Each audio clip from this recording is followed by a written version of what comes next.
We're back, and today we're going to talk a little bit about your hood vent. Does it really require makeup air? What's with this new code that says, oh, if you're putting in a hood over your stove, you need a makeup air system? Seems crazy. We've never done that before. Why do we have to do it now? But before we get into that, make sure you hit that subscribe button, dingle on the bell, and of course, leave us a note down there if you've got any questions. We're more than happy to answer and help you out. So, with that, I'm going to share a little picture right out of the box here. Yeah.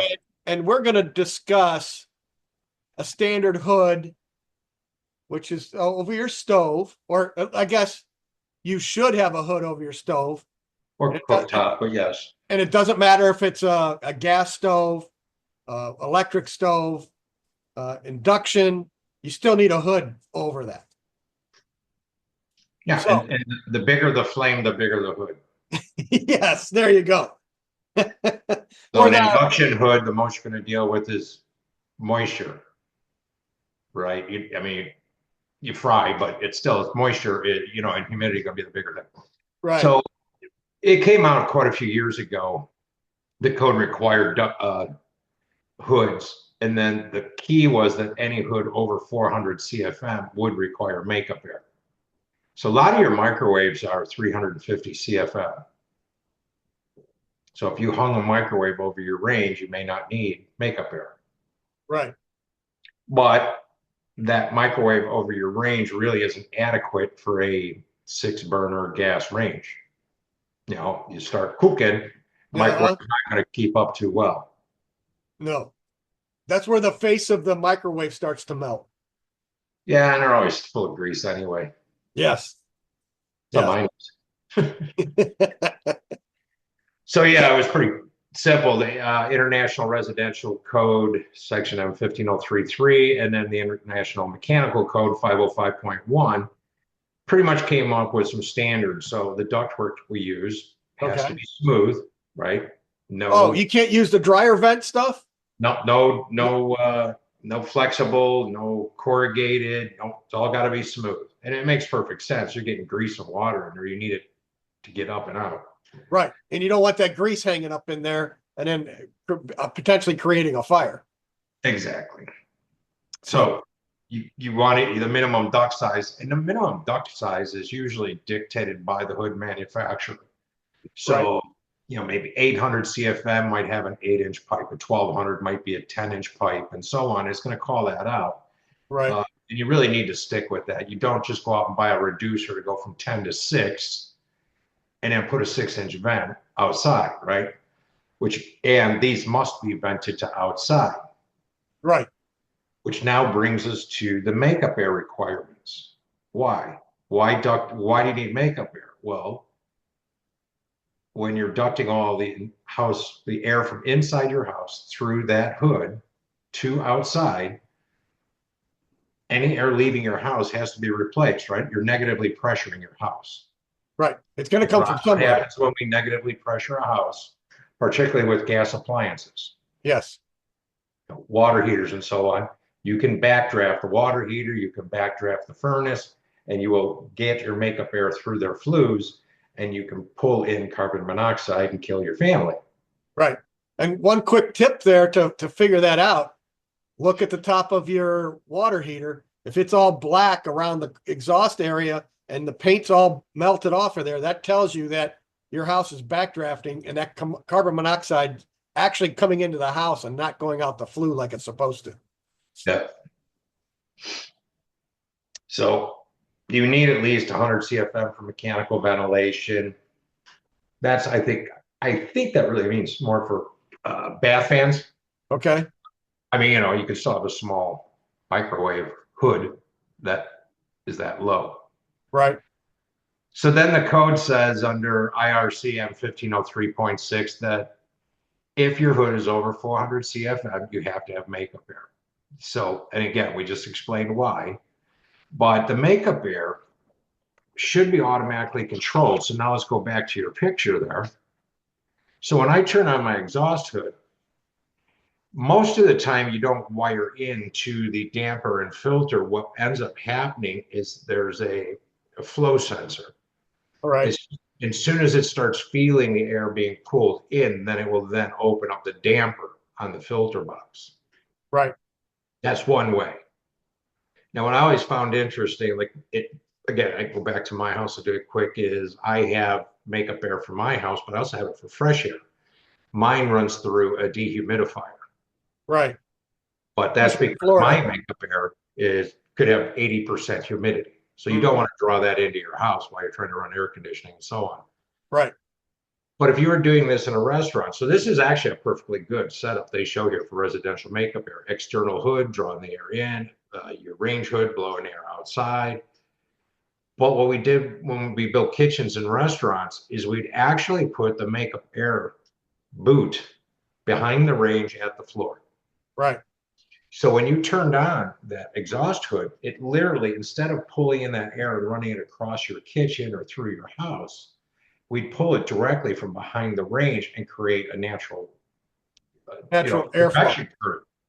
So Right. that fresh air, even though it may not be fresh, right? It could be moist, because it's just plain outside air, untreated. So I Yeah. want to take the shortest path possible. So now I'm going to draft up from behind my range up. And I'll be honest with you, I've tried that a couple of times down here, and my people won't go for it. Really.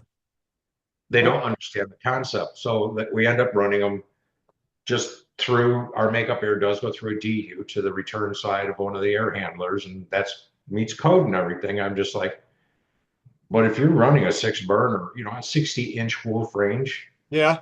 party, you need that fan cranking. But instead of pulling air throughout the house, why can't I just take it from where I'm using it? Right. Made more sense to me, but can't always win by default. So that because these dampers, they make a barometric pressure one also. That's Yeah. just and it's just basically a damper that opens and closes based on the pressure inside the house. Do they allow you to use those, or do you have to use the one that when you turn the fan on, it activates the damper and opens the damper? So down here, because we were doing nothing but larger homes with 1200 CFM and all that, then they typically did require them to be tied into the hood. So it was actually, and it's really not much more than a second wire off the hood. And a lot of the hoods now actually have that power wire. Right. So it was not as difficult. It's just when you're doing roughs, we have to run an extension cord from the hood location up to the dampers. You Correct. might have to pipe something. Yes.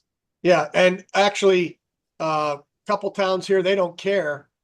As soon as you hit 400 CFM, they want the powered damper. They won't let you use a passive barometric pressure damper. So it's it's the new code. That's the new things that are coming around. And even though your house is 100 years old, leaky as hell, they don't Right. care. They still make you install it. So I understand if it's a brand new home with all the greatest insulation and air sealing, yeah, you probably want to do this. But if you've got a 100-year-old house, I don't see where it's really truly No, necessary. I agree, but I think that's where this is coming from. We've been making houses tighter and tighter and tighter, so it is becoming more of an issue. Um, so I don't think they're wrong for trying to enforce it. And the person down the road, they might call somebody and do wall fill insulation. They might do some spray foam and tighten up the house. And Right. without that system, now they could cause a backdraft. Funny thing is, people that do that typically won't have gas burning open. You'd have some kind of uh, system that'll do like a hybrid. You know what I mean? So Right. And I guess the other thing to think about too is you could backdraft your chimney. And, if you had a large fan running 1200 CFM, it could actually just backdraft the damper in your fireplace and suck all that, uh, yeah, it sucked the smoke right out all of your the ash and fireplace stuff. into your house, and I've seen it do that. Yeah. So that's kind of the local considerations. You got to check your local codes, make sure they're good. You want to go over this layout real quick? Some of the information you had for a 1200 CFM fan. It Well, requires let's just as an example, all right, let's go over this system and let's make the assumption that that hood is a 1200 CFM. So how do we design a system for that, correct. for a 1200 CFM? So again, smooth duct material, whether it's galvanized, stainless steel, or copper. Copper might be where it's Ooh, exposed, but that, stainless is always.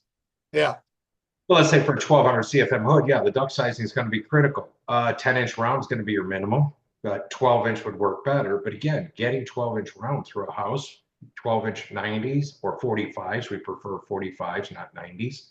right, Um, and then if you did a rectangular duct, you'd need a 10 by 14. That'd be the same as a 12-inch round.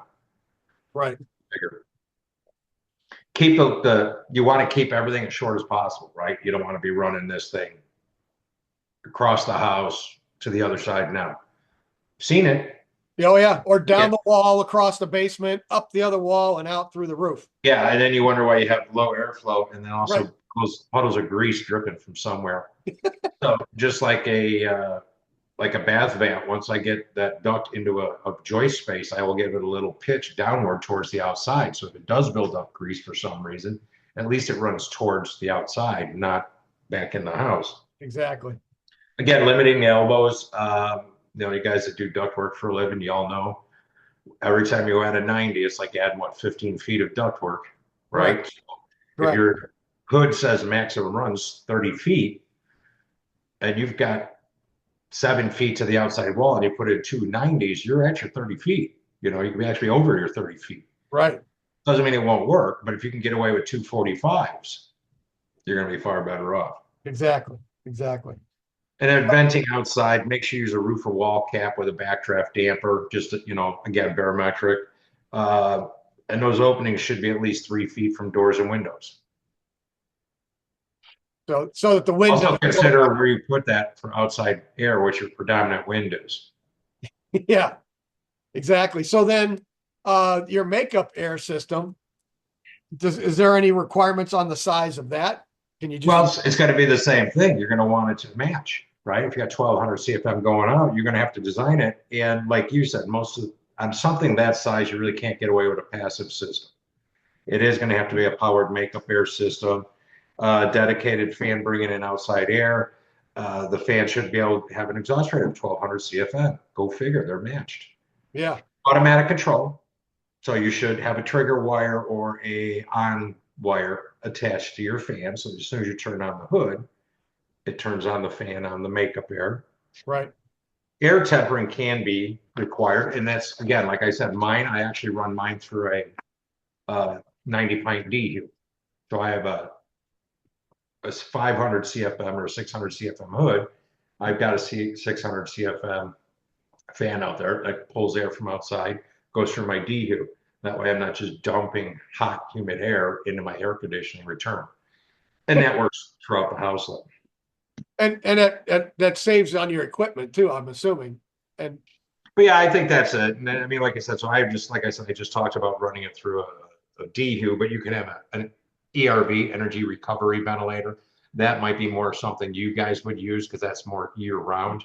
So it'll take warm air and, in the winter and temper that cold air you're bringing in. So you're not just dumping 0-degree air in because you're cooking dinner tonight. exactly. So That's it. it's All a right. pretty straightforward thing, but that's why you need to know it. The biggest reason for doing this is not to pull in carbon monoxide from gas-fired appliances. Right.